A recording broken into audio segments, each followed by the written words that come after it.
église tout ya catholique biso toza mancha to bando tumbango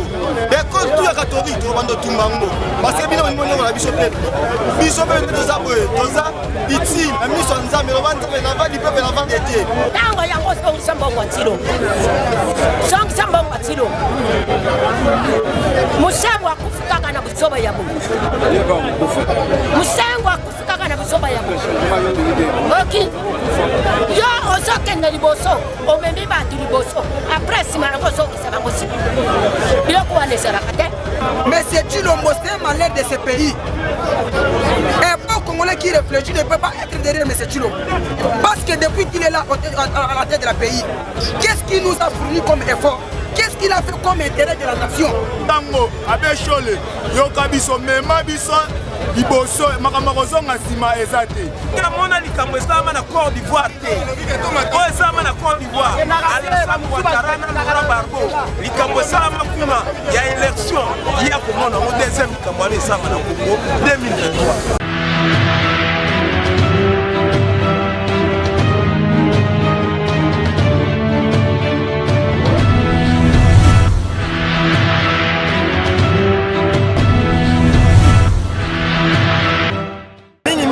S'adresser à cardinal Ambo, père spirituel, au biso de tel ma peuple. Papa, au terme de la biso des affaires, au trahir peuple. Ceux qui ont trahi le peuple, en tout cas jusqu'au bout, pour éviter ceux qui biso,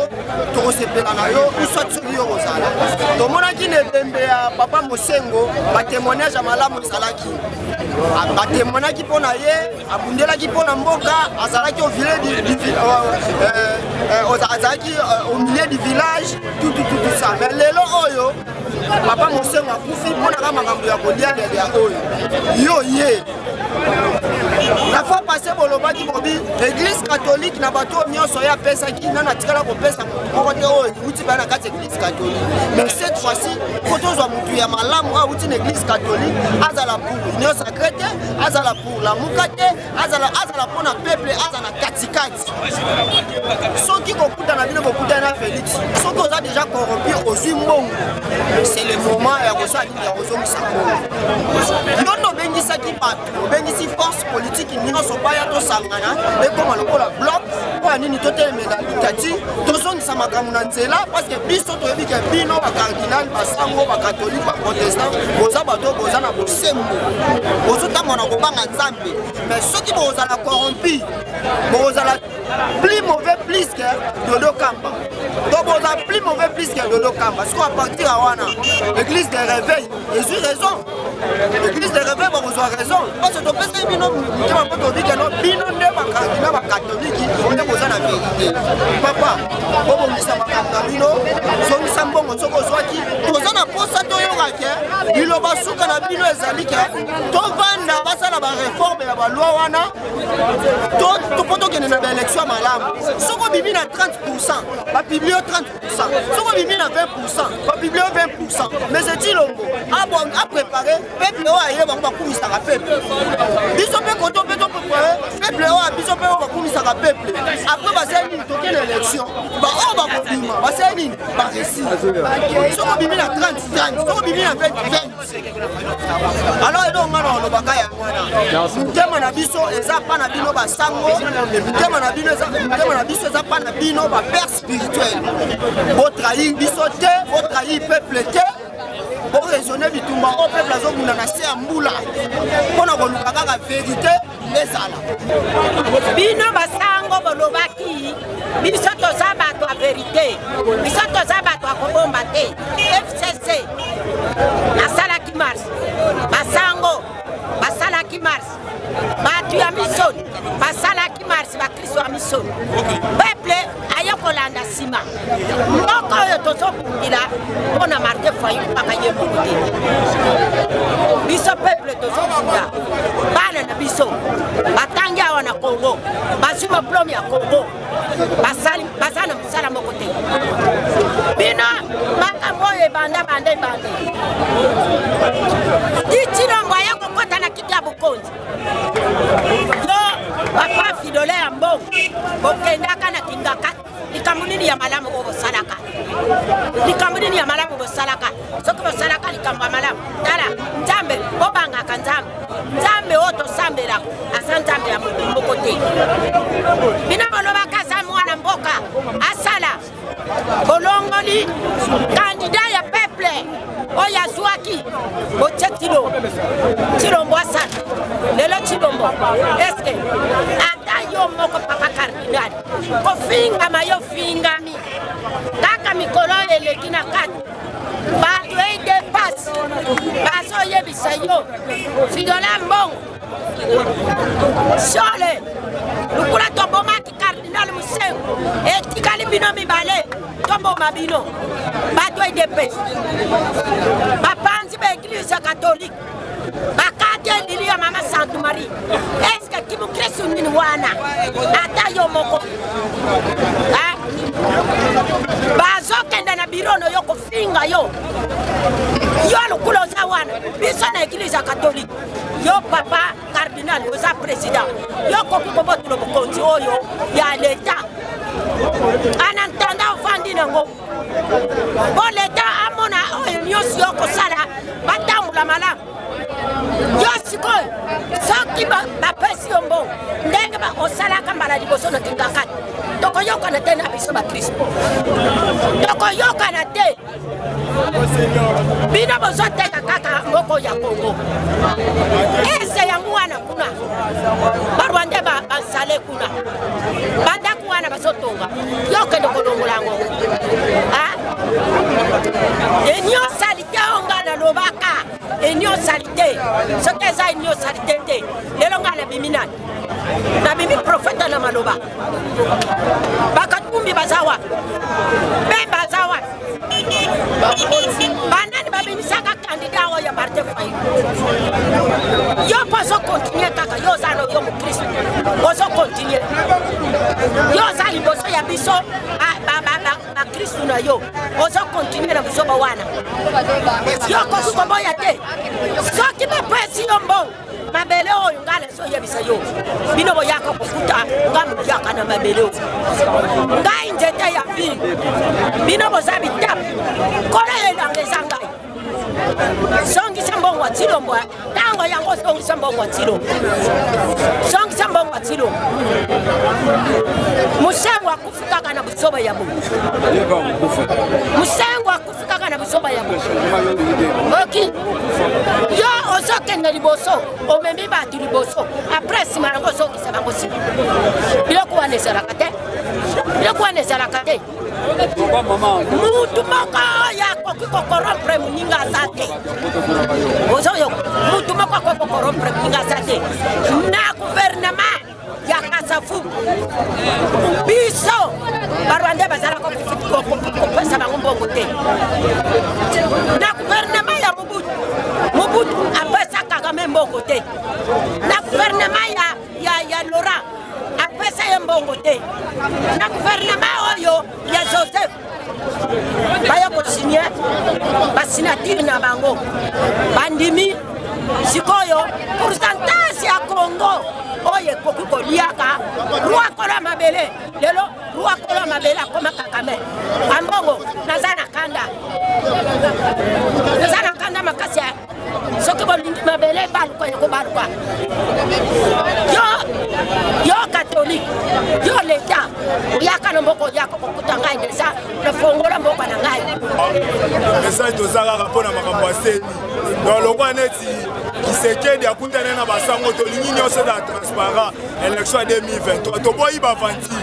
ye lokola kende koluka message oyo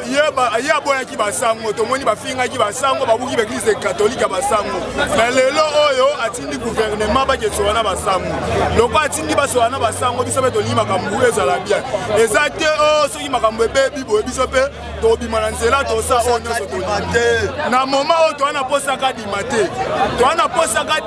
ata moke na mboka oyo akende na mboka na baona mouvement akesala élection kuna biso na Congo tolingi batiela biso président seni ya bien omema biso na mabonami ya bien na 2023 toboyi bavanti basango abeshole yoka biso mema biso liboso makambo kozonga nsima eza te ndenge boyokani makambo ezala bien peuple asepela bakeba tolobi boy senko bino tomoni bino biso tozobunda mpo na kadima lo tozozela réponse ya kadima alongo o alongo te bino bozokometeni lelo tozozela réponse soki ke kadima bomaintenir ye bino bolembongo catholique shole bolembongo ke bamaintenir kaka kadima yeba ke siangu biso tokobanda omoni kaka mokolo ya dimanche tobanda kozela bamama na biso mpe tokobalukela bango oyo basambelaka na église catholique majorité eza bamama na bapapa tokobanda kozela bango na baporte ya baeglise ndenge bazoya bakota tobanda kobeta bango vraimen tolobi awa esili biloko tobanda kozela yango ekoki tozobanda nano na bamama oyo baboti biso po majorité bango bato batikala na baeglise ya bakatolike soki kaka buzoba église catholique tokobebisa tokobanda awa na jangu chaque dimanche bamama oyo baboti biso tobanda kobeta bango tokosala banda 2 semaines bamama bakokima baeglise na bino ekokufa nsima tokoya kokotela bino babe donc bisika nde bokomona te bavie eza ndenge nini tolingi kaka donc mboka ngo ekufa libela donc génération mosusu uba mindele u bato mosusu baya bakota awa donc génération oyo tokondima yango ebeba donc esila libela kosimba minduki mpe eza problème te mitan oyo doseke biso nyonso bajeune tozokota na armement kote bango batangela basimba minduki kote bango bakenda kosala formation biso nyonso tokokoma kuna omoni kokota kuna eza problème te eri nalobi ke nake formation nakoloba teke nonga naza mutu alamuka nakoloba teke nonga naza mutu FCC non nakokoloba ke nga naza peuple nake yekola mosala manzaka na nga nakobomba yango mais eri nakozwa formation eri nakoyeba eri nakosala nyonso te oyo nakosala eri nakobima nde yango nde nakoya koagir yango nde nakosala likambo nalingi nasala biso nde batolobi bongo donc base oyo ya tiangu tolobi bongo jole bino likambo oyo kozolinga bosala donc okomi na solo tozosensibilize bandeko mpona kokende senko oyokaki mayema alekaki entre ndeko Chilombo na basango toyokanaki na bango monsieur Chilombo asabota bango dès le premier jour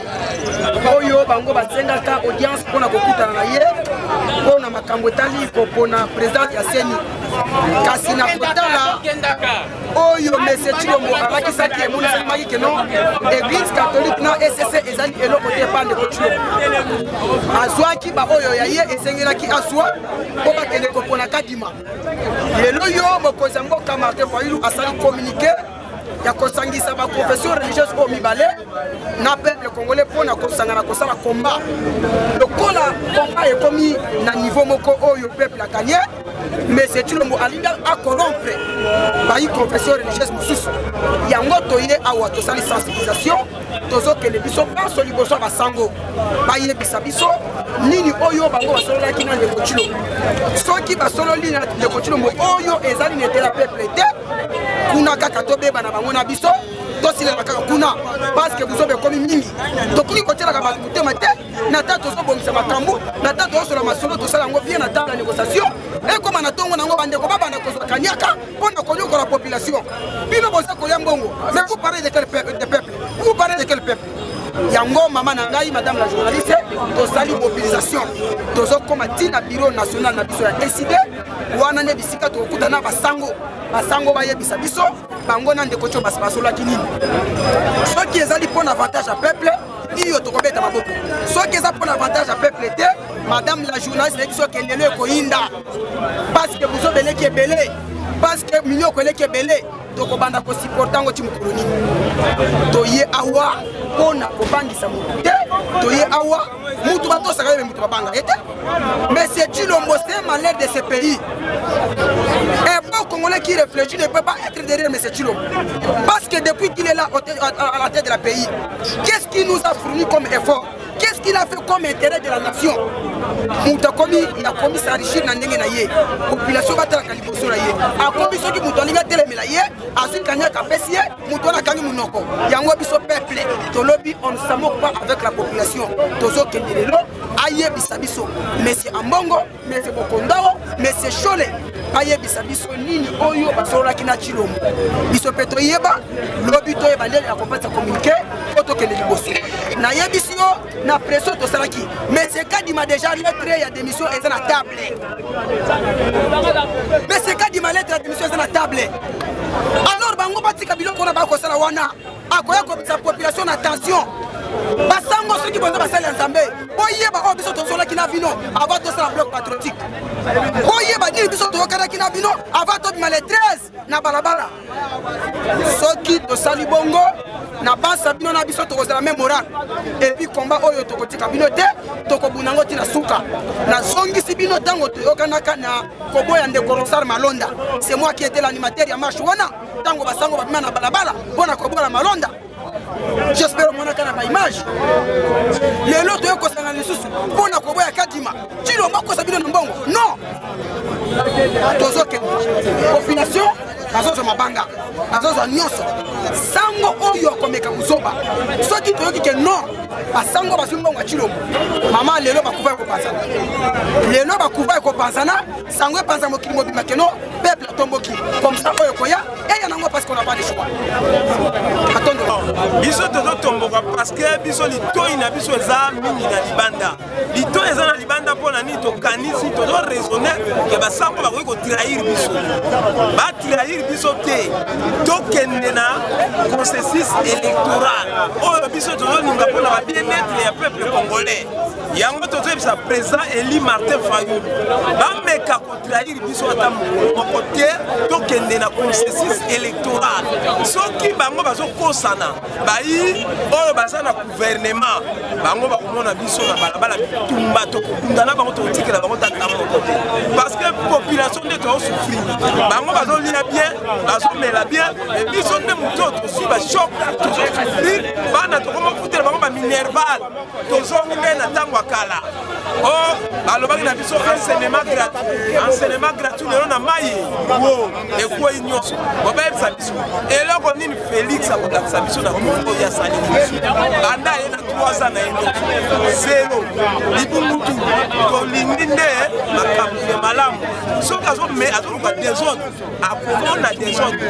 soki amona likambo esalama na Côte d'Ivoire te oyo esalama na Côte d'Ivoire Alassane Ouattara na Laurent Gbagbo likambo esalama kuna ya élection ya komona ngo deuxième likambo wana esalama na Congo 2023 tokobunda biso na biso si toluka kosomi ya moto ya président malamu akota na Congo toyeba komaîtriser soki azokosana liboma oyo mbwa bazolia na 10e iri bazomela mafuta netelemela bango biso mpe koto tolala tozoraisonne bango tokobunda na Congo oyo ti tozwa kosomi ya malamu batata ya molimo turu oyo biso pepe congolais tolobi boye turu oyo nde tokoyeba batata ya molimo tosengi batata ya molimo bosambela mpo na biso tozosambela mpo na bino me boboma biso te toboyi boboma biso te toboyi katolike na misioni biso pepe tolobi boye ya turu oyo nde tokoyeba eglize oyo biso tobandosa kosambela toboyi bato ya lokuta oyoki kombo topesi yo tokombo topesi bino batata ya molimo bosala makambo ya molimo toboyi na katolike na bapolitisien mokonzi na bino eza biso mpe pepe bolanda maloba na biso toboyi tozolanda nazoyebisa protestant catholique baeglise nyonso nayebi ndenge babandaki mosala na bino kozwi mosala na bino bayaki bapesa abeso mbongo bapesa protestant mbongo oboyaki tolingi bobanda ndenge bokandaki ndenge mpe bozosukisa toboyi gauche droite bozala honnête bosauve biso bosauve peuple toyebi liwa ya mosene makambo ebele ezalaki na liwa ya mosene lelo abesi yo oyebi oza mwana moke te oza mpe mokolo oyebi Kongo ndenge ezali oyo nyonso ekotika ndenge bolobaka tolanda tozwa kolosi ndenge yesu azwaki bino mpe bozwa oyo ya pepe ndenge yesu azwaki osove biso mbongo se eloko papa mosele atiki bavila akende biloko wana akendeki nango problème eza te papa so katolike abumi biso amebumi mpe ye moko soki abumi biso kokase ke abumi peuple aza na bandeko na ye aza na babana na ye abotemaki aza na mama te aza na famille te makambo nyonso wana ekolandeli famille na ye nyonso katolike azala honnête soki katolike c'est réel même cardinal azwi mbongo akima na poto ndenge cardinal malulu akimaki ye mpe akima wana eza vlare te so kaka toyoki net cardinal asali asiandie face akimi na ye na poto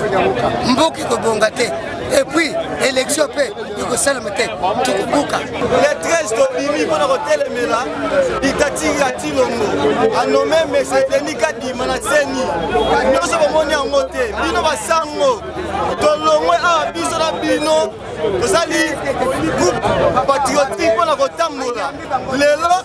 ambongo ake kosine na gouvernement ya miyibi ya bawario ya bantaba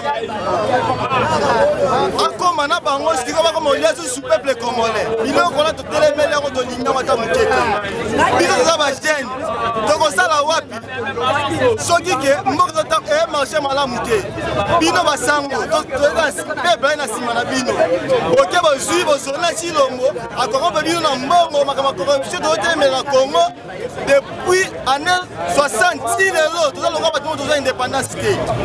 tozovivre obivre mo ya donc ya souffrance na biso ekoma bisengo na bino otelemeli yo ya mbongo aosoli na gouvernement na yo na bafélix bino nyonso biso tokotika ndeko bapesi bino nalobi eza mpo na bino biso na bino ekobanda ozalaka tokutani na yo ambongo tobare yo tokutani na sango te baeglise tout ya katholike biso tozozwa nsha tokobanda otumbango bekole tout ya katholike tokobanda otumbango parce que bino bonimondeko na biso peple biso pepe toza boye toza itime na miso ya nzambe loba nzambe lava du peuple lava de dieu ekoma bino bokomosala biso boboyi baconfession religieuse basali makambo mabe me bino moko basango oza komoya intérêt na bino mozwa mbongo ebele ozasosi base makambo soki ya nini kuna bosololi bozwa peuple congolais botya bango na nsima tolingi eloko wana te ambongo message ndenge eza boye yo oza papa temozwi bato de commandement biso tobimi le 13 na nsima peuple nyonso na se ya mbula nana poli mbula naye na ndako na beli me lelo mbongo ndimi kozwa mbongo ya félix denika dimasaka place wana tokondima ngo te oke jamais na ntongo ya lelo kaka ndenge osomona bayi bakongomani oyo bakobundela toujours le président ele eba oyo bazobundela mboka vraiment lelo ezali journée oyo osili kolanda wutamela cardinal ambongo abetaki mbela na monseigneur marcel lutembi ke bakutana na camarade antoine chilombo bamete korégulariser situation politique mpe situation ya crise électoraux oyo tobengi organisation et fonctionnement ya CENI tolobaki ete CENI ezala indépendant totya basusi ya malamu oyo bakokamba CENI na 2023 soki olongi soki mpe olongi te mais M. Chilombo nous a imposé un système caporalisé. Il nous a imposé un système caporalisé sur le plan politique à quelque côté de Kone Kadima. Pour préparer fraude électorale en 2023, en même temps il faut préparer glissement. Tolobaki na ye camarade Antoine Chilombo, yo ko préparer fraude, ko préparer tricherie, to beti mbela tobi non à la fraude électorale. Aussi là qui commande les 13 peuple congolais tant que nous avons incarné l'histoire ya mboka na ye alaki na balabala mpona korevendiquer droit na ye mpona koboya mambu ya bosoto oyo ambongo na oyo biwa seni ekotia ya mabe na Chilombo nde toboyaki yango lelo tolali kokende kobenga nde basango lokutu ete lisolo basololaki na Chilombo Antoine mpe place mpe na yango te esengeli lelo bakamata lisolo wana batandela pepe netando inge pepe na yeba basololaki nini oyo Chilombo alobaki na bango soki alobaki na bango ya mabe toloba na bango ete ndio peuple eloko oyo bino bolobi ndio kuna peuple yango yango ndio osili komona atake baguerrier ya mafa aigle atake baguerrier ya bafe mosito fumupa atake barésistant ya mboka Congo tolobi non ça reste non jusqu'au bout et dans ce cas là oyebi mboka est basuye pa barebele okolanda Kagame ye kosala libala ya misato na Kisasa Kagame ye tourisme akamati Kagame atia liboso yeske na nsima ya Kagame ekolakisa yo ete alinde mbisi to ngulu ya mwasi Kagame akomi ngulu ya mobali ndoko omona eloko ekoleka na kati etando eki ya mboka Kongo tolobi ete tokobunda etumba oyo tina suka batata na biso bakufa mpo na mboka oyo biso mpe tokokontinue komba oyo tina suka koboya dictature, régime dictatorial au camarade Antoine a mené sur la boca. État de 16, 0 sur 10. Donc on parle même pas de la gratuité de l'enseignement, 0 sur 10. Bongo y a des soldats, baliés et comme on en a dit, les loyaux, donc on va fonctionner, les athées. Bato ya transport babaki bakorege situation na bango kino lelo esindite mama Brigitte yo mutobengaki ngai otindaki nimero na yo epai ya junior sikoyo ayebisaki ngai me tozokutana na junior azopesanga te sikoyo na moma oyo tozali na journaliste natindi makambo nyonso tu epai ya mama Oseya pa mama Oseya oyo ya journaliste mama Brigitte benga na nimero ya mama Oseya soki obengi makambo nyonso tu epai ya mama Oseya ekokama bapesi kabuya